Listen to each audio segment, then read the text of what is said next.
Hello friends, how are you? I am fine, I hope you are fine. ES এটি একটি grid logo. এই লোগোটি কিভাবে তৈরি করা হয়েছে ইহা শিখতে চাইলে ভিডিওটি ধৈর্য সহকারে দেখতে থাকুন। সো চলুন শুরু করি আজকের টিউটোরিয়াল। তো আমরা বরাবরের মতো একটি নিউ ডকুমেন্ট নিচ্ছি, file, new, choose any document size, then create. So at first take the line segment tool, hold shift key,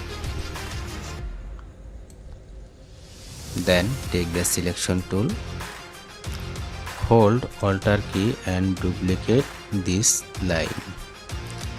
Okay, again hold alter key and duplicate this line. Okay, select 3 line, then right click and group. আমরা শর্টকাটে control জি press করেও এটাকে group করতে পারি। Hold alter কি, দেন duplicate this line. ওকে, একটু zoom out করে নেই।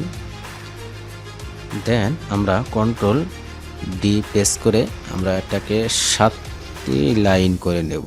সো 1 2 আছে, এরপরে 3 4 5 6 7। ওকে, দেন এটা যেন কোনো লাইনটাকে টান দিলে সরে না যায়, তার জন্য আমরা প্রত্যেকটা লাইন সিলেক্ট করব। সবগুলা লাইন সিলেক্ট করার পরে আমরা এটাকে গ্রুপ করে নেব। সবগুলো সিলেক্ট করার পরে কন্ট্রোল জি প্রেস করলে এটা গ্রুপ হয়ে যায়। সো আমরা শর্টকাটেই কন্ট্রোল জি প্রেস করে আমরা এটাকে গ্রুপ করে নিচ্ছি, অথবা আমরা মাউসের রাইট ক্লিক করে এটাকে আমরা গ্রুপ করে নিচ্ছি। তো রাইট ক্লিক করে আমরা গ্রুপ করে নিলাম। নাও এটাকে আমরা ধরলাম, রাইট ক্লিক করলাম, এখন ট্রান্সফর্ম রোটেট। আমরা রোটেট করব হচ্ছে আমরা 60 ডিগ্রি করলাম। দেন প্রিভিউ করলে দেখুন এরকম দেখা যাচ্ছে। ওকে, দেন আমরা কপি করার পরে এগেইন রাইট ক্লিক, ট্রান্সফর্ম, দেন রিফ্লেক্ট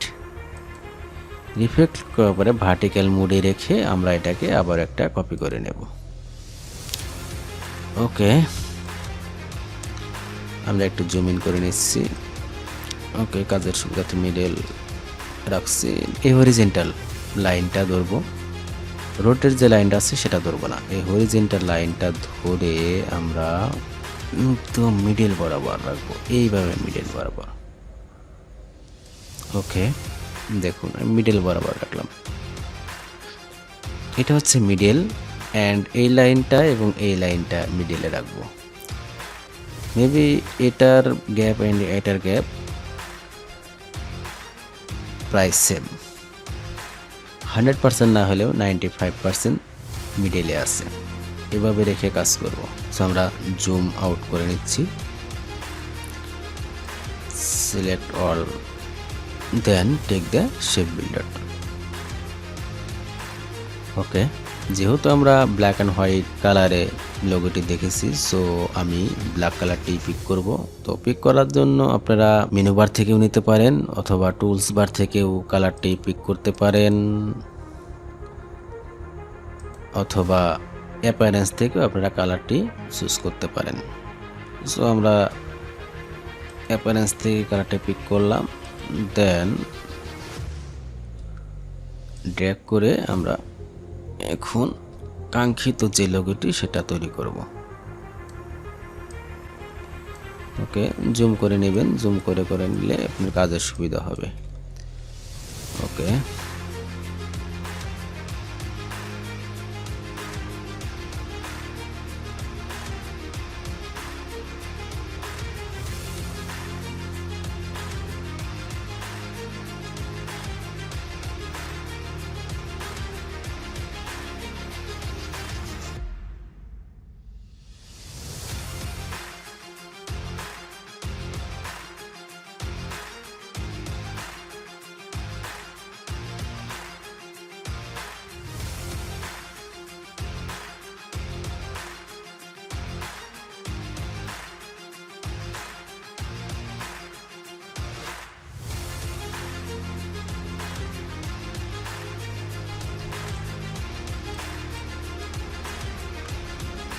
ওকে,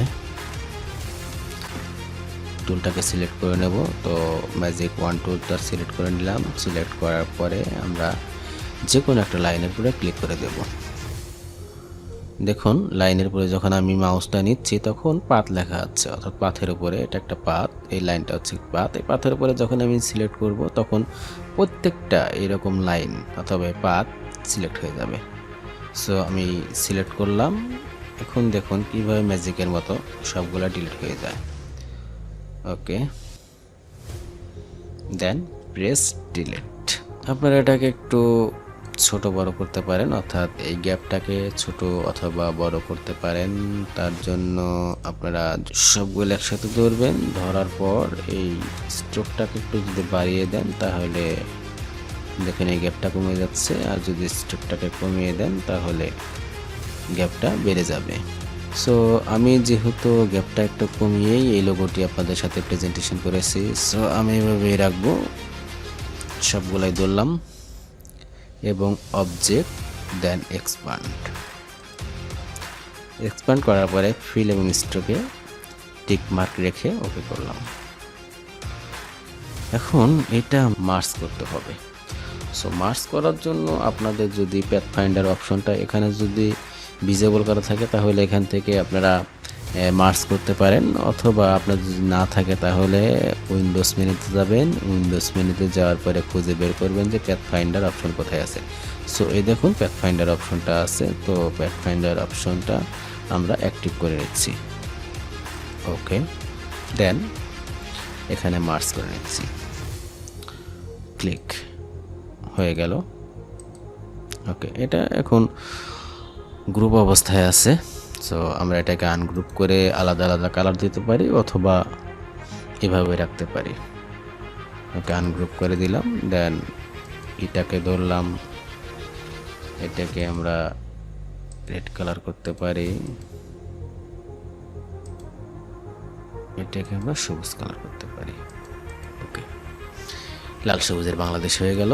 ওকে, এতক্ষণ ভিডিওটি দেখার জন্য আপনাদেরকে অসংখ্য ধন্যবাদ এবং আশা করছি আমার চেয়ে বেটারভাবে এই লোগোটি আপনারা তৈরি করবেন। সে পর্যন্ত ভালো থাকুন, সুস্থ থাকুন, আল্লাহ হাফেজ।